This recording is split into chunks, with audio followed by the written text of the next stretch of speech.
ko na lang diretso, Mr. Chair. Yung former president ba ay willing na mag-cooperate sa investigation sa ICC? Kaugnay dito? ICC, ma'am? ICC na! I'm asking the ICC to hurry up. And if possible, they can come here and start the investigation tomorrow. This issue has been left hanging for so many years. Matagal, ma'am. Baka mamatay na ako, hindi na nila ako maimbestiga. Galing na po kay Tatay Duterte na bilisan nyo, papasukin nyo na yung ICC. Galing po kay Brosas sa pamamaraan po niya, papasukin mo ang ICC para maimbestigahan na si Tatay Duterte ng agaran. Bilisan nyo daw. Akala nyo natatakot si Tatay Duterte about dito sa ICC. Yo, what's up mga Lodges Beged? Pasensya po muna sa setup natin dahil wala po ako sa bahay. Nandito po ako sa Maynila mga idol, no? Gusto ko lang po ipakita sa inyo kung paano po binutata ni Tatay Duterte. Ito po si Brosas about po dyan sa pagtatanong niya dito po kay Tatay Duterte sa loob po ng Congress. At alam naman po natin na wala po sa ayos itong mga katanungan na binibitawan nila. Basta lang po ang alam ko, paninira lang po talaga ang punto nitong Quadcom na to para po sa mga Duterte. Eto po mga Lodi, no? Ipakita po natin kung paano po hindi nasindak si Tatay Duterte sa pagsabi po ni Brosas about po sa willing po bang magpaimbestiga si Tatay Duterte o makipag-cooperate sa ICC. Eto po mga Lodi muna ang umpisa ng ating video. Panoorin po natin. Masasabi nyo na naging safe ang Davao sa panahon nyo? Talaga? Kasi walang kriminal sa kalye? Talaga? Walang snatcher? Walang snatcher. Walang akyat bahay? Walang akyat bahay. Walang magnanakaw? Walang magnanakaw. Walang mamamatay tao? Walang mamamatay tao. So yun po lahat? Yes. Oh. So walang mga kriminal o walang insidente ng kriminalidad? Bakit po? Merong mga insidente, not totally. It would be a dream of a city not to have any criminal incidents. Ayan mga Lodi, hindi po kasi talaga nila matanggap na ganito po yung pamamalakad sa Davao City na merong kriminal pero hindi naman ganun kagaya dito sa lungsod ng Maynila, ng ibang lugar.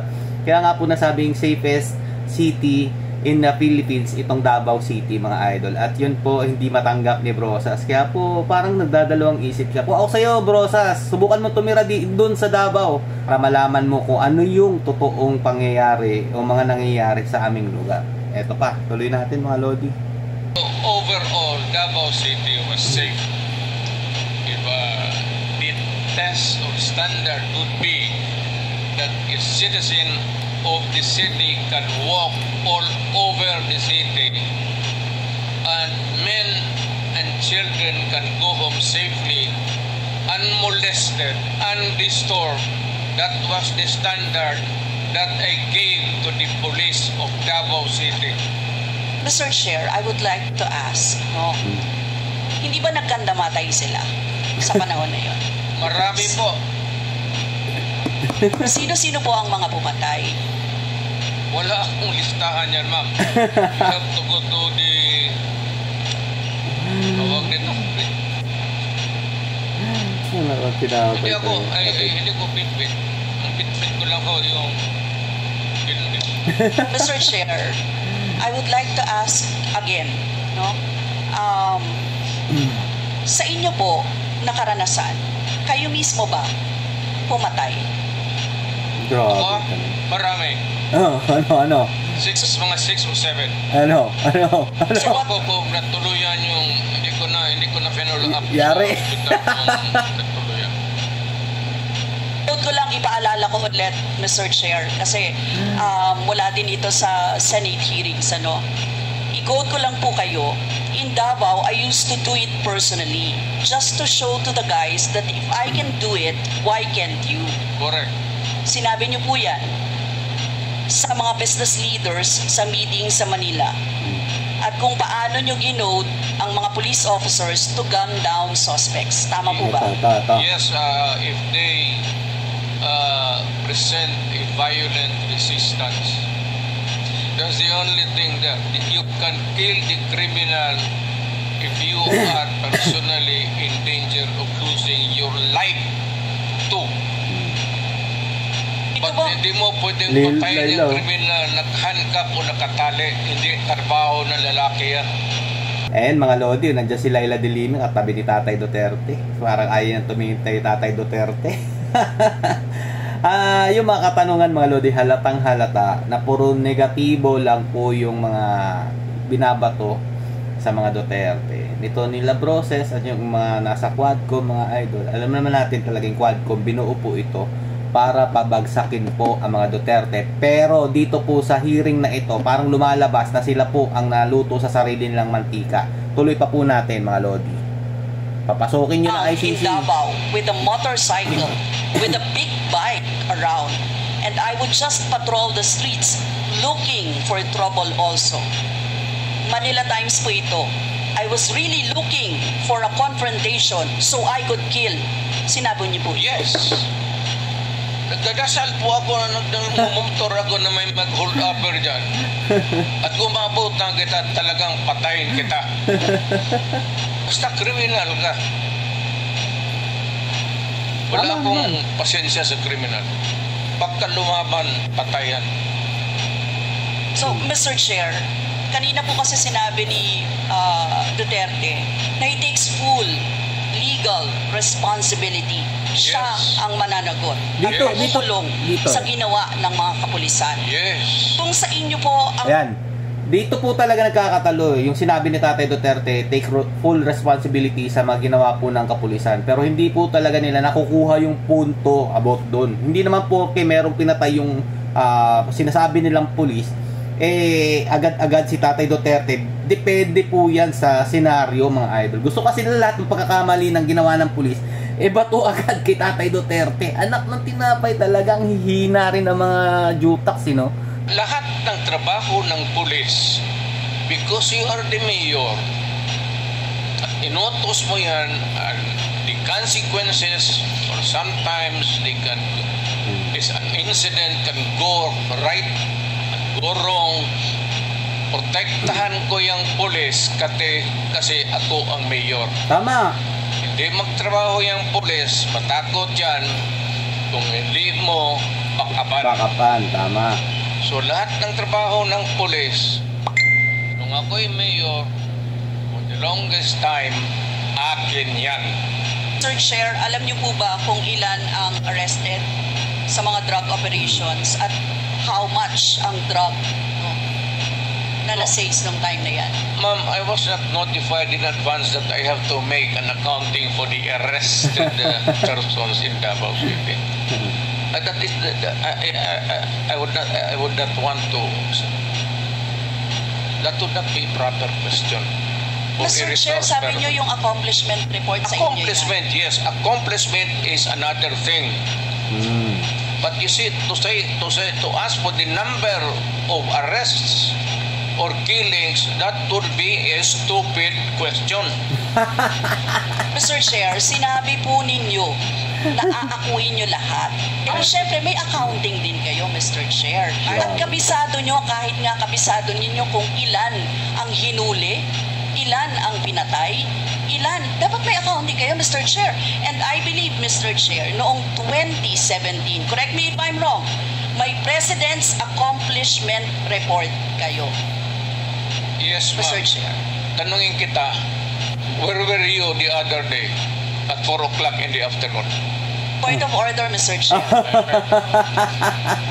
Ba't ganun? Bawal magtanong ang resource person, pero kayo, puro lang kayo tanong. Ang pangit, mga Lodi. Parang pabor talaga sa kanila yung pagpapatawag kay Tatay Duterte, pero hindi ganun yung lumabas mga idol. Kay Tatay Duterte, pabor. Makikita nyo naman sa comment section sa lahat po ng mga nagla-live na supalpal po talagang inabot nito nila Brosas, lahat po ng membro ng Quadcom mga idol. Tuloy pa po natin. Siguro, tatanong ko na lang diretso, Mr. Chair. Na, yung idol. former president ba ay willing na mag-cooperate sa investigation sa ICC? Kaugnay dito? Yan na, ICC, ma'am. ICC na. I'm asking the ICC to hurry up. And if possible, they can come here and start the investigation tomorrow. This issue has been left hanging for so many years. Matagal ma'am, baka mamatay na ako, hindi na nila ako maimbestiga. So I'm asking the ICC through you na magpunta na sila dito bukas, umpisahan na nila ang investigation. Ayan mga Lodi. Ayan para sa mga nag-aasam dyan na papasukin daw yung ICC. Galing na po kay Tatay Duterte na bilisan nyo, papasukin nyo na yung ICC. Ayan, sinagot na po ni Tatay Duterte para sa gustong magpapasok sa ICC. Kayo na mismo ang gumawa ng paraan. Galing po kay Brosas, sa pamamaraan po niya, papasukin mo ang ICC para maimbestigahan na si Tatay Duterte ng agaran. Bilisan nyo daw. Akala nyo natatakot si Tatay Duterte about dito sa ICC. Hindi nyo kasi alam, hindi nyo nakikita na kapag pumasok ang ICC dito, hindi lang ang about sa war on drugs ang maiimbestigahan dyan. Pati yung mga pagpatay sa mga iba, nakaraang mga administrasyon, iimbestigahan din yan. Kaya natatakot din sila papasukin yan dahil meron nga rin po gantong kaganapan sa panahon po ng administrasyon ni Marcos Sr. Ngayon, ayan, challenge si Tatay Duterte, papasukin nyo. Bakit hindi nyo magawa? Dahil nga itong ICC na to, panakot nyo lang at hindi naman natitinag si Tatay Duterte yan. Para sa mga tanso dyan na nag-aabang, ito po yung sagot ni Tatay Duterte about po dyan sa pinagyayabang yung ICC. Ito pa, tuloy pa natin mga idol. And if I am found guilty, I will go to prison and rot there for all time. Kala nyo Mr. Chair, balikan ko lang yung isa ko pang tanong, Mr. Chair. Ito sa Senate hearing dito, Mr. Chair. Sinabi ni former President Duterte, encourage the criminals to fight. Encourage them to draw their guns. Yan ang instruction ko. End of quote. And the only way na hindi kayo makulong and to justify the killing is bigyan mo talaga ng panahon na lumaban. Tama po ba? Yan ang sinabi ninyo. Yes, because that would be justified kung lumaban. Kasunod pa lang po yung question ko. Ang question ko po ay bakit nyo ini-encourage yung kriminal na lumaban? Para medyo maminus-minus ang problema sa syudad ko.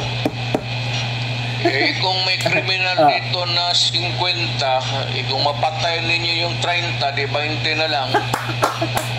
Hindi na masyado problema dyan sa akin. Ano na? Ibig sabihin, Mr. Chair, hindi mapaparusahan ang nakagawa ng krimen in self-defense. Hindi man siya. Alam naman trabaho ng policeman. The policeman should know when to kill and when to injure.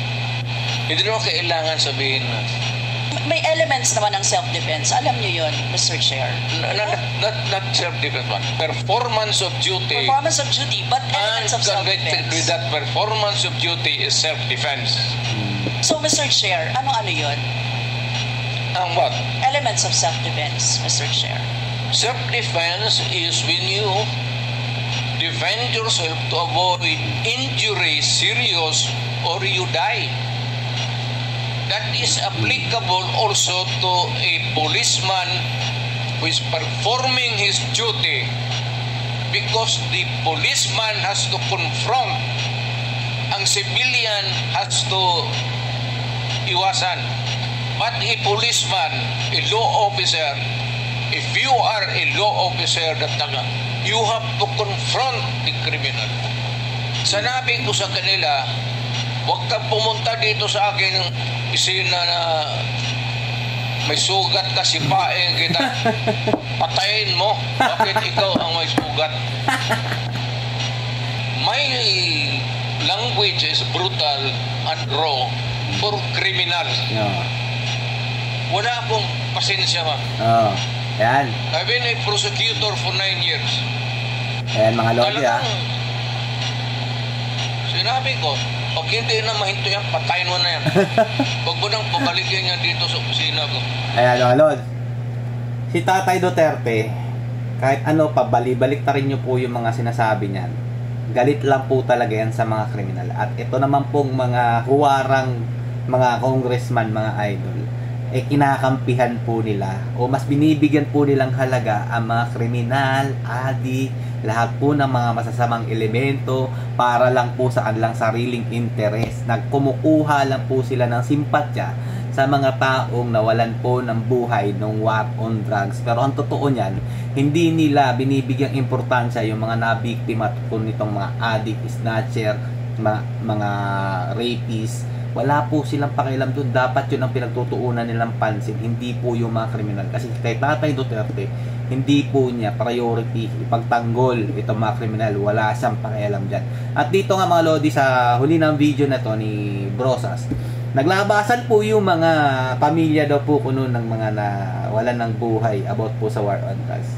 Ayan naman po talaga kapag hindi na po nila kaya yung kanilang kalaban, hahanap na po sila ng ibang masasandalan. Ito po, ginamit na po nila yung mga pamilya na mga biktima daw po kuno ng war on drugs. Kaabang-abang ang mga mangyayari dito sa loob po ng Quadcom. Susuko po ba sila o mapapasuko nila sa Tatay Duterte? Hanggang dito po muna. Stay safe mga Los, and God bless you all. Duterte pa rin. Peace bomb.